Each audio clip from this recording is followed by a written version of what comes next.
Nag-withdraw ka na naman? So wait lang, huwag yung pa-fast forward. Alam niyo ba ngayong araw ay nakalimang withdraw na ako. So ngayon nag-withdraw ako ng 10,000. So ayan, kasi gusto ni Pam kumain sa labas, nagugutom siya. So sabihin sa inyo paano ako nagpaparami ng pera. Kasi naglalaro ako ng online casino na nakapin yung link sa baba.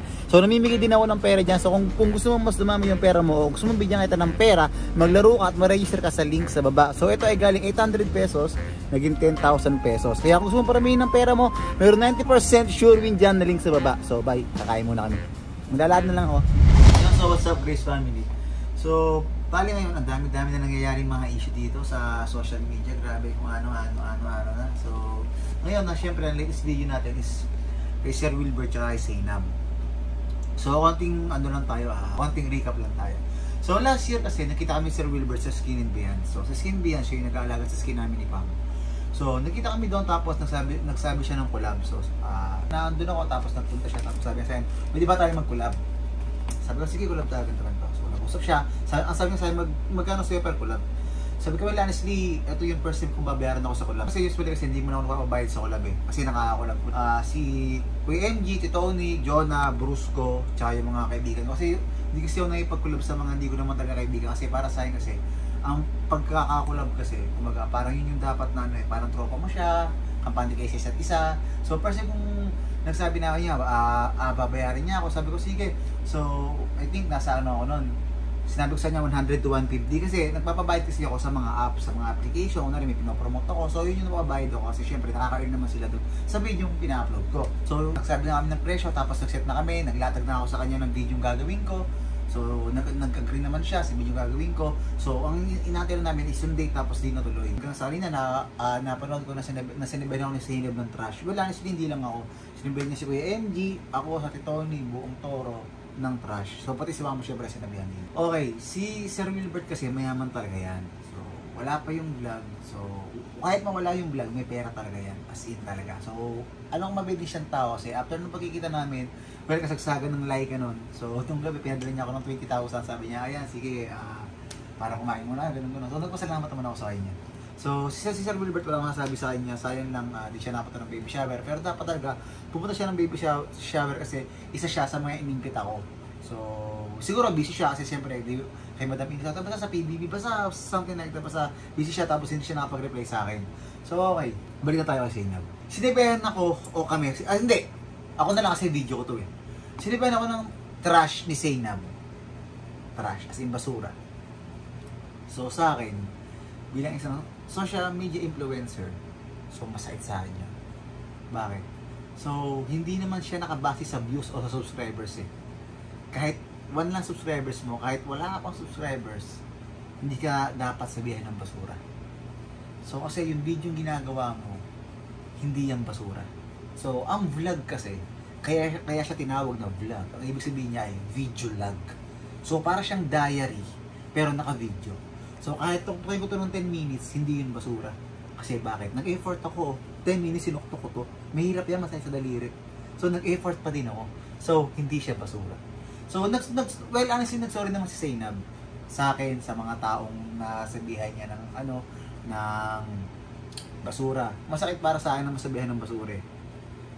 Hindi lang ako kasi, pag kasi nasa taas ka na, o pag marami ka ng pera, pag may fame ka na, pag isa ka sa mga tinitangala ng mga tao, lalo na ako, isa ka sa mga iniidolo ko, ginawa kita ng inspirasyon. Kasi sa batang edad, 23, hindi nakakalaitad natin, naandyan ka na sa taas, na ang dami mong ang dami mong mga pinagdaanan, still matatag ka pa rin, nasa taas ka pa rin, ikaw pa rin si Zainab Harake, na tinitingala ng mga tao.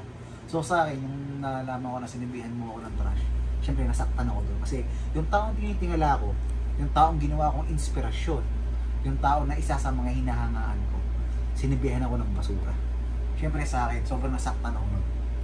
Syempre may impact sa akin, lalo na yung mga taong nakapanood, may sinibihan ni ganito ng basura, sinibihan ganito. Pero, the end of the day, nag-sorry ka. So, yung pangalan ko naman is narinig ko sa video mo. So, nag-sorry ka sa akin. Sa akin, okay na yun, pinapatawad na kita. Kasi at least, the end of the day, nalaman mo yung mali mo.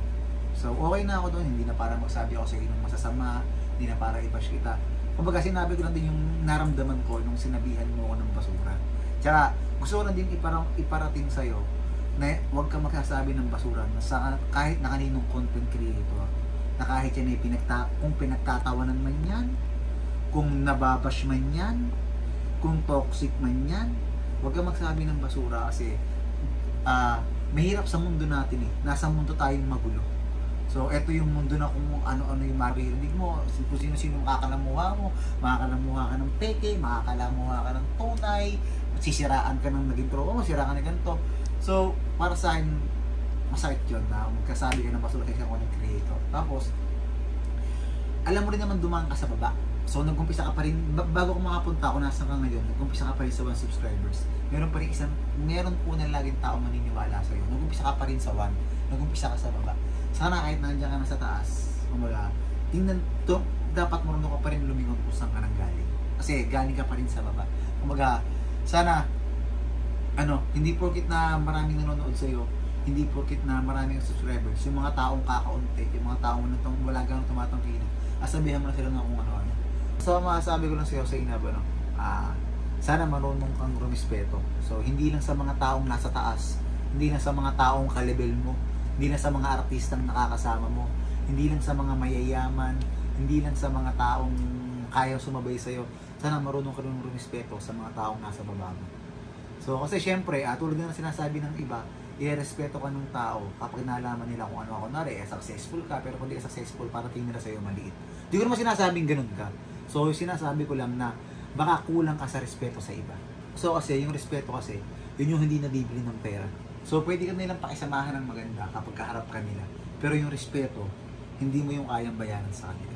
So, yun, ako masaya naman ako kasi hindi natapos tong araw na to na hindi siya mingi ng pasensya. So, okay na ako doon. Tsaka sana, malampasan mo yung mga pinagdadaanan mo. Kasi, nakita ko sa live mo kanina na parang stress ka. Siyempre, para mo pala, tapos tapos na yun nga, yung baby mo ng last. So, nangyayari hindi maganda. Alam ko marami ka rin pinagdaanan. So, sana, malampasan mo yung lahat. Tsaka mag-pray ka lang. Tapos, kay Sir Wilbert. So, Sir Wilbert, sana matuloy na yung collab natin. Kahit pag muna akong bayaran, okay na yung matuloy na lang. Para lang talaga matuloy yung pagkakolab natin. So, yun lang naman. Tapos, i-update ko na ngayon ano mangyayari. So, bye.